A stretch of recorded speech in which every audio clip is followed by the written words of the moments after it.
Welcome to this explainer. Today we're going to completely dismantle the myth of the lone genius inventor.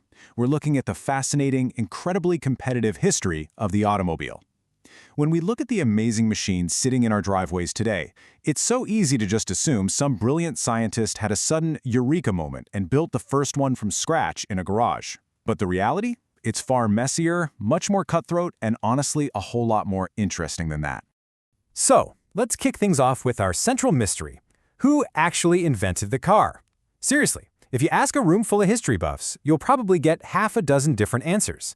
Was it an American, a German engineer, maybe someone from France? Well, the answer, surprisingly, is nobody. Or rather, no single person did. It was a fierce competition of ideas. The car as we know it is the result of a decades-long international relay race of engineering. Different inventors were constantly passing the baton, building on and fiercely competing with each other's work to build the future. Okay, let's dive into exactly how this wild race unfolded. Section 1. Steam-powered slowpokes. To really understand this, we've got to zoom all the way back to the year 1769. This is where our story officially starts. Because at this time, the world ran on horsepower. Literally. If you needed to move something heavy, you fed an animal to pull it. Enter French engineer Nicolas Joseph Cugnot. He built what is widely considered the world's very first self-propelled vehicle. Now, this wasn't exactly designed for a family road trip. It was a massive, steam-powered machine built specifically to haul heavy cannons for the French army. Did it work? Well, kind of. It was incredibly slow, remarkably heavy, and during one of its demonstrations, it famously crashed right into a brick wall. But here's the crucial point. Despite the crash, despite the clunkiness, Cugnot's massive steam monster proved one profoundly revolutionary thing. Vehicles don't need horses to move. That single realization was like firing a starting gun. It sparked a massive technological race across Europe, with inventors suddenly scrambling to experiment with steam, electricity, and any other power source they could think of. Section 2. The internal combustion revolution.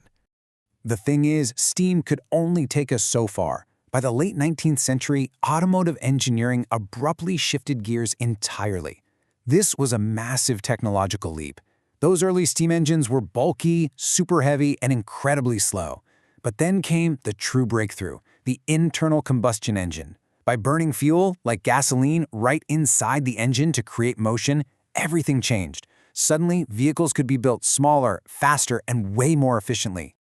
Once internal combustion arrived on the scene, the golden era of automotive innovation just exploded. It was a rapid succession of overlapping milestones. In 1885, German engineer Carl Benz builds a three-wheeled vehicle powered by a gas engine. In 1886, he patents it, making it the first officially recognized automobile. And from there, it's just off to the races. Road trips in 1888, major design shifts in the early 1890s, all building up to the assembly line in 1913. What's really fascinating here is how two giants of the era tackled completely different pieces of the puzzle at the exact same time. Benz wasn't the only one in Germany. Around that same time, Gottlieb Daimler was developing his own gasoline-powered vehicles. While Carl Benz focused on creating the very first complete, practical car, Daimler zoomed in on the engine itself. He worked tirelessly to make the power source smaller and faster. So Benz gave us the practical vehicle, but Daimler helped make those vehicles highly powerful and adaptable. It's teamwork, even if they were competitors. Section 3. The ultimate road trip. So getting these experimental workshop machines out into the real world was the next huge hurdle. After all, a machine is basically just a fancy paperweight until you prove it solves a problem. And we absolutely cannot talk about the invention of the car without talking about Bertha Benz, Carl's wife. In 1888, she decided the world needed a real demonstration. Without even telling her husband, she secretly took his vehicle on the world's first long-distance road trip, and it was definitely not a smooth ride. She had to solve complex mechanical problems completely on the fly along the way, but she made it. Her incredible journey proved beyond a shadow of a doubt that the automobile wasn't just some wealthy inventor's toy. It was a highly practical, totally life-changing invention. Section 4. Designing the modern car. Now that the car was actually proven to work, engineers needed to figure out the best way to physically build it. And that takes us to France, where the blueprint for the modern car was finally formalized. In the early 1890s, French engineers Panard and Levasseur introduced something called the Système Panard. They placed the engine at the front of the vehicle, and they utilized a rear-wheel drive system. I want you to think about that for a second. If you walk outside right now and look at the modern car sitting in your driveway, there's a very high probability it still uses this exact same foundational layout. Talk about a massive milestone in our relay race. Section 5. The need for speed. Of course, once you give human beings motorized vehicles with front engines and rear-wheel drive, speed becomes totally inevitable. Look at this number, 8 miles per hour. Today, that's literally a brisk jog, but back in 1896 in the UK, it was an absolute scandal. A guy named Walter Arnold earned the world's very first speeding ticket because he was caught doing a breakneck 8 miles per hour. The kicker? He was in a strictly enforced 2 miles per hour zone. Section 6. Accelerating into mass production. While European engineers were out there getting speeding tickets and perfecting the mechanics, the next leg of our relay race shifted to the United States, and the goal changed. It was no longer just about invention, it was all about accessibility.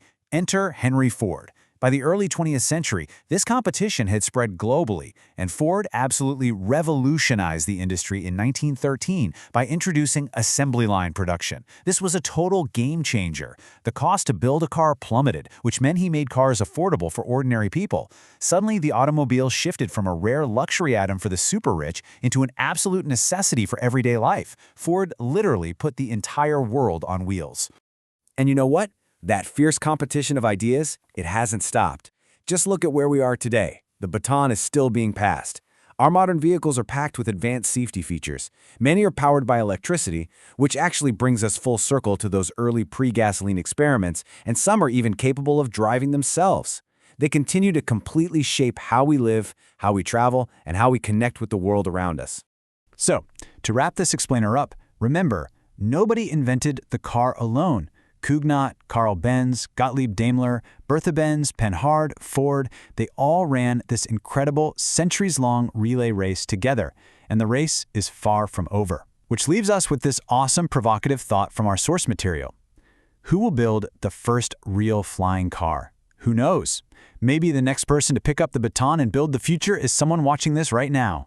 Dream big, stay curious, and keep learning.